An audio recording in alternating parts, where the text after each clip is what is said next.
I was underwhelmed by the ads for Halloween Ends, but I didn't know why until after I saw it, and then I took about a week to think on it, and I finally come up with the answer.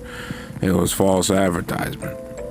The previous films in David Gordon Green's Age 40 trilogy gave us a returning Laurie Strode, a terrifying Michael Myers who does feel like the very same character from the original, and a great score from a returning John Carpenter along with his son. The films delivered those things for the most part. I liked the 2018 film a good bit. Halloween Kills had problems, but I really liked it too. And I liked how both films took place in the same night, despite being years apart in development. Which brings me to the biggest problem I have with Halloween Ends, and that's its setup. It should have took place the same night along with the others. Kills had a deleted ending, suggesting that that was the original plan, before Blumhouse suddenly changed the direction. And I think that was a mistake. Setting things 4 years later muddies the story up unnecessarily, and the film attempts to establish a new lead to focus on after that, in Corey Cunningham. Possibly a reference to Sean Cunningham from Friday the 13th fame. Some of the ideas around him work for a while. And that, I like the line, "I'm the psycho and you're the freak show." That actually, it shows that with a little more time in a movie of his own, Corey might have been a better character. But his story here falls apart and becomes nonsensical after a while, and then they eventually just axe him altogether in the end.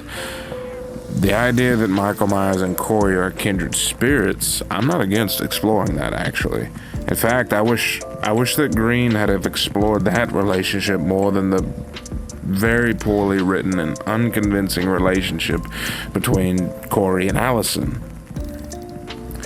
Michael is an afterthought in this film. The film that's about his final demise. And that has historically been proven to be a mistake the series has made before. Halloween 6 Curse of Michael Myers committed that same exact sin of complicating the story with, they did a satanic cult explanation, and they tried to, explain away Michael's supernatural abilities and toughness while hardly using him in the plot. And they really thought that would have been an interesting, idea to try and develop another psychopathic character in his place. This time with Paul Rudd in those shoes. That's almost the exact same thing that happens in Ends, with both of those films now considered all-time lows for the franchise. So what does that tell you? The original Halloween takes its time before unleashing Michael on his victims. In the meantime, the characters are stalked and really almost haunted by him. The genius of Michael Myers is that he doesn't have to be on screen for his presence to be felt. It's like the shark off of Jaws. Just all you need to do is suggest the presence, and that's enough to build tension. And Carpenter wisely spent most of that film's runtime creating atmosphere, while David Gordon Green spends the runtime of this film trying his damnedest to develop a character whom he cannot make interesting. The final battle that the trailer promised is reluctantly delivered, as if the filmmakers didn't even want to do that much.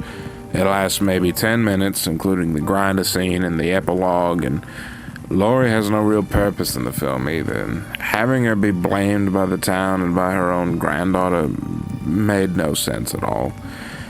Karen is sorely missed in this film, which proves that killing her in Kills proved to be a mistake. I thought it was a mistake then, and now I know for a fact that it was a mistake.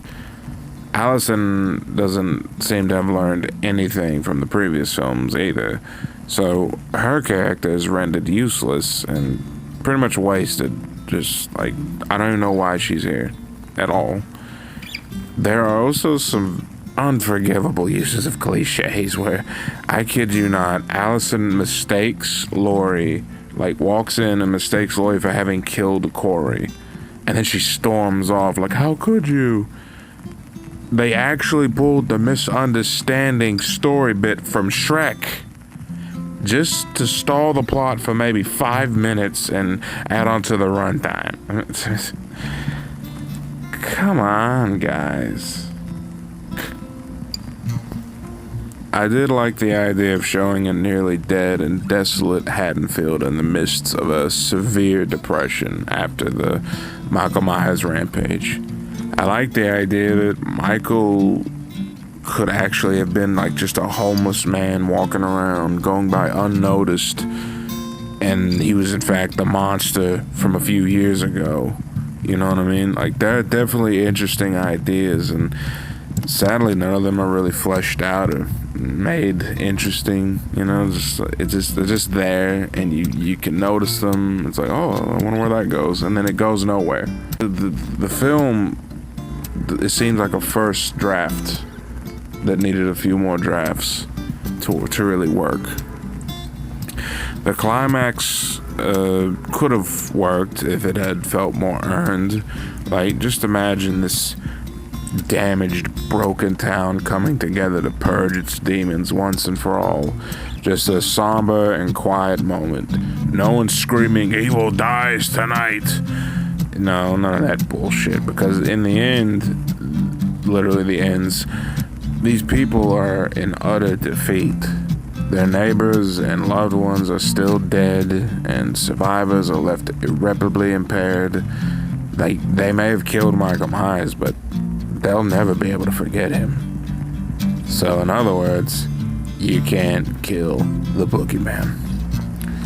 Worse yet for these people, whether the filmmakers intended on this or not, the town never finds out why these killings happened in the first place.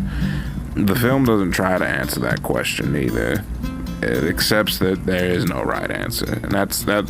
You know, some people might not like that, but I actually think that's a good direction. In the 1978 film, Dr. Loomis diagnosed Michael as being simply and purely evil because, well, to a psychiatrist, a person, let alone a child, reaching such depths of emotionless ambivalence was clinically inhuman. And that's what frightened Loomis so much about it. Then Green and company almost said something utterly true about Michael Myers in this film. If they had actually just verbatim just come out and said it, but that message got obscured by the various problems this film has, and really this trilogy as a whole had. So I'll just say it to you here. It doesn't matter why Michael did what he did, because in the end, even Michael himself didn't know why he did it either. Evil never dies. It changes shape. In a better film, that line would have been bloody chilling. Ta-ta.